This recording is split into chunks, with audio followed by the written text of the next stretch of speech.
Hi, I'm Steve Pond from TheWrap. We're here at the Toronto Film Festival with the team behind Human Capital. Mark, a few years ago, TheWrap had a screening of a great Italian movie, Human Capital, and obviously this is based on, it's based on that movie and on the book that came from. But what led you to want to make a film from something that existed as a film already?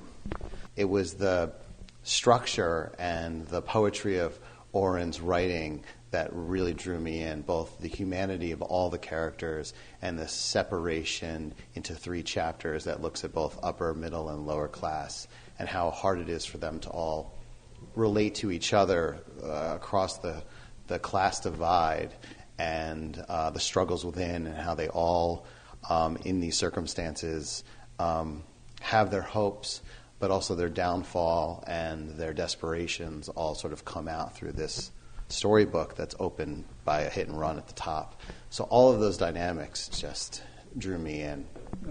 Well, let's talk about the 3 characters that you guys play and how they figure. I mean, Alex, you come in fairly late in the game, but Betty and Maya, you guys are there all along. Tell us about who your character is and what was the biggest challenge for you in this. I guess the biggest draw for me for the character was to play someone who is learning constantly. I think the key with Shannon is she's like very porous and open and is constantly taking in information in a very excited, like drawn-in way, but then also has this kind of shell of like classic teen anxiety and distance from her parents, and fears and kind of identity presentation that all, those 2 things kind of collide within her. And this experience that she goes through, I think, really opens her up even further to kind of, whenever you go through something really challenging, you figure out who you are at your core, when you need to be honest, when it's time to lie, when it's time to expose someone you love, when it's time to get out of something that's dangerous for you. It's in those moments where you really start to find the core of who you are and what's important to you. And I thought that kind of telling a story and taking a young woman through that journey, that was really exciting and interesting to me.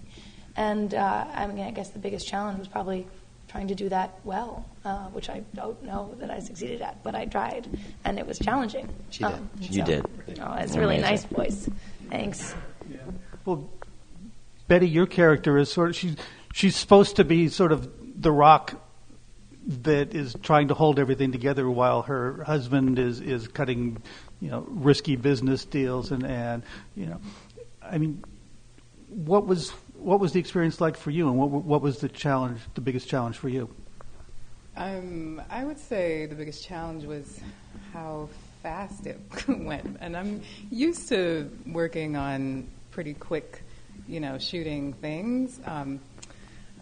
But wow, it was like, okay, here we go, like 1, 2, 3, and I think I worked 2 more days a month later, and then that was that, and I was like, whoa, what just happened? So that was exciting, and I embraced that challenge for sure. And she does have this very strong moral center. I think perhaps subconsciously there is this way in which she perhaps represents, at least to me, I think she represents someone who also has this ambition to move upward in her economic status, socioeconomic status, I can say that word. But yeah, I embrace this role because I feel like she is a character. It's a very character-driven story, and I, being very much in the horror genre universe, I embraced the opportunity to play someone who doesn't die in the end and who doesn't tote a gun around, who doesn't kill But you are anyone. amazing in all the horror movies. I I told you right mean, before I worked with, thank you. saw Get Out, and then I saw Unfriended too, which I thought was actually a masterpiece. I thought it was He's amazing. president of my fan club too. Yeah. I love horror movies, yeah. So Alex, you show up basically in the third of the 3. Yeah, but it's done in 3 segments. So it's. I mean, it never really mattered to me where you come in the movie because it's such a pivotal part of the movie.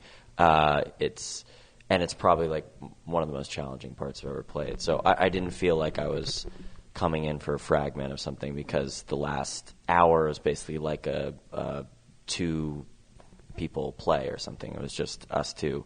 And so challenging in what ways? Well, getting an eyebrow piercing hurts a lot, and that's one thing I did for the movie, and that hurts, and I still have a scar.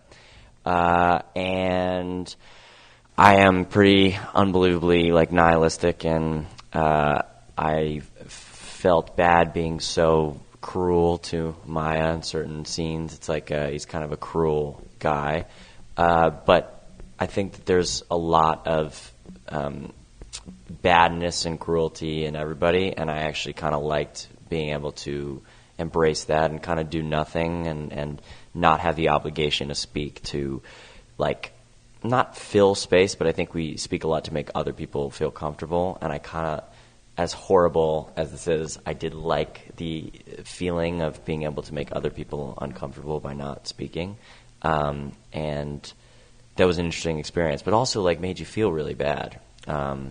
And yeah, and I smashed, and there's one scene where I hit my eyebrow and it started bleeding a lot in the scene. And there was a moment where I was staring at Maya, looking, and it went from, her doing the scene to her genuinely looking at my eyes like something was wrong, and then I realized, I was like, am I sweating a lot, or is this really, I'm like, oh, that's blood dripping down my eye in the middle of me screaming at her. And then I called medic, and then he comes out of the car and goes, "You're going to keep that in the movie, right? You're keeping that in the movie." Which he did. But you dialed down the blood a little. Apparently they, like, turned down the color a little bit because it was so jarring. But I can safely say that was real blood. Things we do for art, right? But honestly, it was super challenging in being with someone like Maya, who is such an unbelievable listener and such a brave actress who is so open to what's going on in the moment. And you never feel like anything is pre-planned out. It feels like there's these magic avenues that she goes down. And so I had a lot of fun getting to watch her for most of the movie and just kind of getting to not say anything. And I enjoyed, like, if I didn't speak, she would keep speaking, and it was just like, and that was fun. Something I do. I like that.